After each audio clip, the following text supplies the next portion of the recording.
Picture a bank as a building with two wings, one for everyday banking, like checking accounts, savings, and mortgages, and another for high-stakes investment banking, where complex trades and big financial deals happen.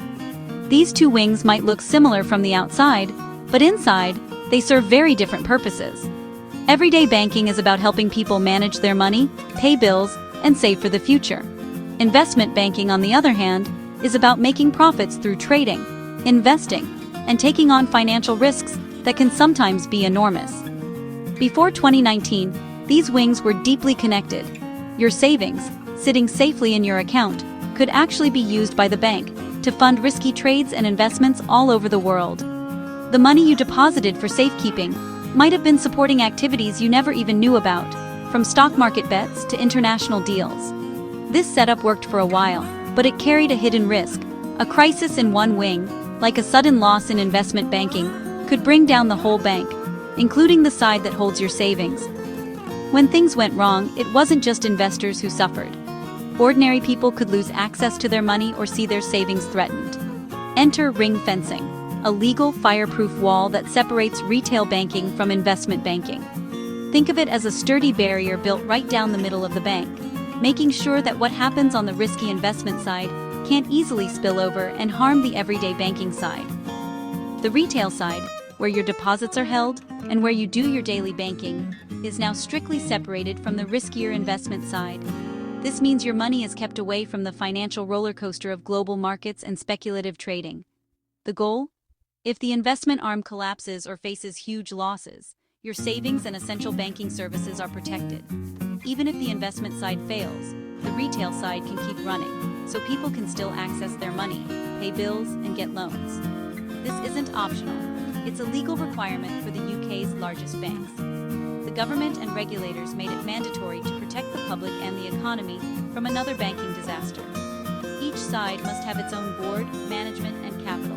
No easy transfers between them. This means the people running the retail bank can focus on customers, while the investment side deals with its own risks and rewards.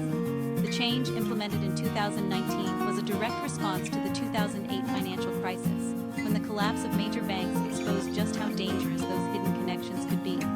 It took years of planning and new laws to make ring fencing a reality. It forces banks to keep the plumbing of the financial system safe, even if markets elsewhere are in turmoil.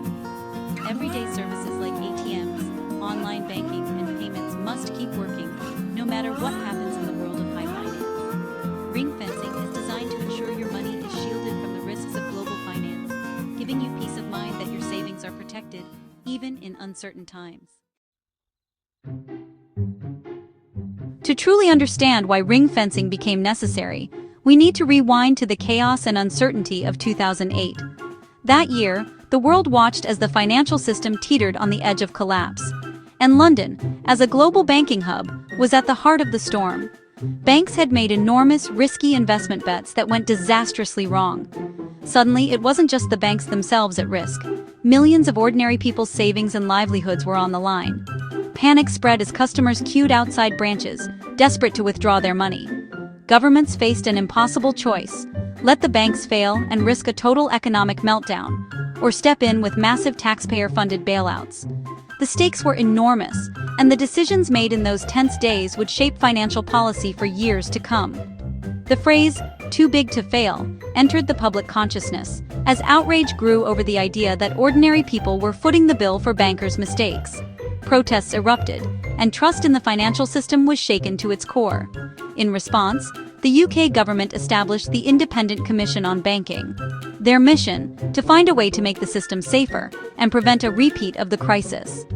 After months of investigation, they recommended a bold new approach: ring fencing. The logic was simple but powerful. If risky investment banking couldn't be stopped entirely, then at least the everyday banking services, like savings accounts and mortgages, should be insulated from those risks. By separating retail banking from investment banking, the hope was to create a firewall within each bank. This separation would make retail banks easier to manage, and if necessary, wind down in a crisis, without dragging the entire financial system down with them. It was about making banks safer for customers and for the economy as a whole. The new rules, finally enacted in 2019 after years of debate and planning, were designed to protect depositors and end the too-big-to-fail dilemma once and for all. It was a major shift in how banks were structured and regulated. Now, if an investment bank fails, the ring-fenced retail bank can keep serving customers, ensuring that people's savings and access to basic banking services are protected no matter what happens in the markets. Ultimately, the goal was clear: to protect savers, restore public trust, and shield the wider economy from future financial crises. Ring fencing was forged in the fires of 2008, but its legacy is a safer, more resilient banking system for everyone. Ring fencing is a regulatory measure that specifically targets the UK's largest and most influential banks, aiming to protect everyday customers and the wider economy from financial shocks. Only banks holding over $25 billion in retail deposits fall under these strict rules, a threshold that ensures only the most systemically important institutions are affected. This threshold captures the major high street names that dominate the UK's banking sector and serve millions of customers every day. Barclays, HSBC, Lloyds, NatWest, and Santander UK are the 5 banking giants at the heart of this regulation, each with a vast network of branches and a significant presence in British financial life. For these giants, compliance with ring fencing meant a fundamental restructuring of their operations, splitting their businesses into separate legal entities, each with its own board of directors, IT infrastructure, and governance frameworks. For example, Barclays established Barclays Bank UK plc to handle its retail operations, while HSBC created HSBC UK Bank plc to serve its UK customers, ensuring that their high street banking activities are insulated from riskier investment arms. This division is now central to how these banks operate, shaping their approach to risk management, compliance, and customer service on a daily basis.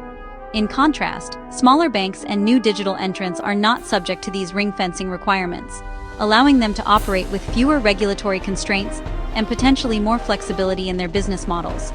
As a result, the largest banks shoulder the significant costs and operational burdens of ring fencing, while their smaller competitors are free from these obligations, creating a clear two-tier system within the UK banking industry.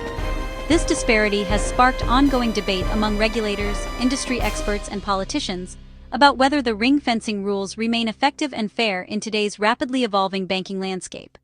The impact on competition, innovation, and financial stability is now a central issue in the discussion about the future of Britain's banking giants and the rules that govern them. Years after ring fencing began, banks are pushing for reform. Their main complaint: too much capital is trapped in retail units, limiting lending and investment elsewhere. Banks want more flexibility to move capital between their retail and investment arms. They argue that running 2 separate entities is costly and puts them at a disadvantage against international rivals. Critics say the rules stifle innovation and harm the UK's competitiveness as a financial hub. Banks point out that today's sector is stronger and better regulated than in 2008. They see ring fencing as regulatory overkill and want a recalibration for a post-Brexit, post-pandemic world. The call is for meaningful reform, not total abolition. Despite industry pressure, the Bank of England stands firm on ring fencing. The Prudential Regulation Authority, PRA, sees the firewall as essential for financial stability. Allowing more fluid capital movement, they argue, would undermine the separation and reintroduce old risks. The ring fence ensures retail services can survive even if investment arms fail. Regulators believe the costs are worth the insurance against another crisis. Key architects of the rules, like PRA Chief Sam Woods, remain influential and committed to the framework. The bank views calls for reform as a push for riskier, more profitable models. Their priority: long-term stability over short-term gains. The Bank of England isn't ignoring industry concerns. It's open to technical tweaks. One likely reform: easing rules on shared services, letting banks share back-office functions to cut costs. Another, allowing simple, low-risk derivatives within the ring-fenced bank to help small business customers. These changes would reduce operational headaches without weakening the core firewall. The legal and capital separation would remain intact, protecting depositors and taxpayers. This pragmatic approach could resolve the standoff between banks and regulators. The focus is on efficiency, not dismantling the regime. Both sides see these tweaks as a way to modernize the rules. The goal: maintain stability while making the system work better in practice. The debate isn't just about safety, it's about competition. New international entrants like JP Chase's Chase Bank can operate in the UK without ring fencing, as their deposits are below the threshold. This lets them use UK deposits more freely, unlike established UK giants burdened by the rules. Big UK banks argue this creates an uneven playing field, favoring foreign newcomers. Not all banks want radical change. Barclays, for example, has already invested heavily in compliance and is less eager for reform. This internal division adds complexity to the debate. The competitive landscape is shifting, and the rules may need to adapt. The tug-of-war continues, but a key moment is coming in early 2026. The PRA and the Finance Ministry will unveil formal reform proposals, likely under the watch of PRA Chief Sam Woods. These proposals will balance stability with calls for efficiency and competitiveness. Political pressure is mounting, with the government seeking both growth and safety. The final package will reflect intense negotiation between the Treasury and the PRA. Banks will keep lobbying, emphasizing the need for targeted reforms. The outcome will shape UK banking for years to come. This isn't just a technical debate, it affects everyone. Ring fencing protects your savings from risky banking bets and prevents taxpayer-funded bailouts. It's an insurance policy paid by banks to keep your money safe. Weakening the rules could expose taxpayers to future crises, but strict rules may limit lending and innovation. Banks argue that trapped capital could be used for more loans or better services. If UK banks become less competitive, you might see higher fees or fewer innovations. Regulators must balance stability with economic growth. Small changes, like shared services or simple derivatives, aim to boost efficiency without risking safety.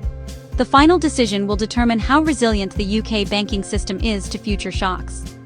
Ultimately, it's about protecting your money and the economy's health.